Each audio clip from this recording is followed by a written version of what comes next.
উভয় মিলে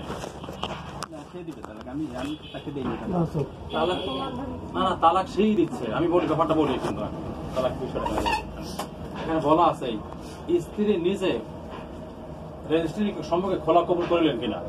মেয়ে বলছে আমি কথা লিখে দেবো এখানে, তালাক কথা লিখে দেবো এখানে। মেয়ে নিজে বলছে আমি সাক্ষীদের সম্মুখে তালাক কবুল করলাম, তালাক দিলাম। মেয়ে দিয়েছে তালাকটা, সই দেওয়া মানে তার রিসিভ করা যে হ্যাঁ আমার ঝামেলাগুলো আর থাকলো না,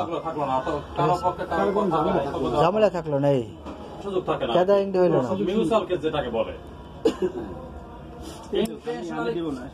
বাড়িতে যাবো, সমস্যা বাড়িতে গেলে সমস্যা আমি তাহলে এই যদি দেয় এদিকে আমি আর কাবিন কাজ দেওয়া লাগবে না দেখ আমি সে দেখ আমি তালাক তো দিতে সে দিলো তো আমি কাবিন কাজ দেওয়া লাগবে এদিকে আমি কাবিন কাজ দেওয়া লাগবে দেখ আমি সে যদি তালাক দেয় তারপরে কাবিনের টাকা আমি দিয়ে না আমাকে টাকা দেওয়া লাগবে আমি তালাক দিব আমি তো তালাক ঠিক আছে তাই এই সিগনেচার করা কি তালাক হবে না? আর হবে না, হবে আর কত কইতে না হে চাইছিলে তারা হুজুরে চাইছিলে যে আর তার বাড়ি আর যাইবে না, বাড়ি আর নোটিশ পুলিশের দরকার নেই, নোটিশ আর যাইবে না, জানারও দরকার নাই।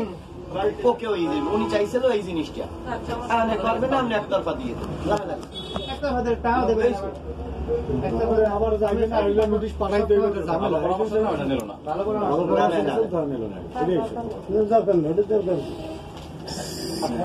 যেখানে ওয়ার্ড নাম 3 হবিগঞ্জ এতে কি হবে, এতে কি নোটিশ পাঠানো যায়? হ্যাঁ ওয়ার্ড নাম 3 হবিগঞ্জ এতে নোটিশ পাঠানো যায়। ছেলের বাড়ি কোথায়? ছেলের আইডি কার্ডে ও ঠিকানা ভুল সব আগে তো ছেলের বাড়ি কোথায়? ও তাই না নাটক বলা বলা পুরো না আইডি কার্ডও বানাইছে ঠিকানা ভুল দিয়া বুঝেন।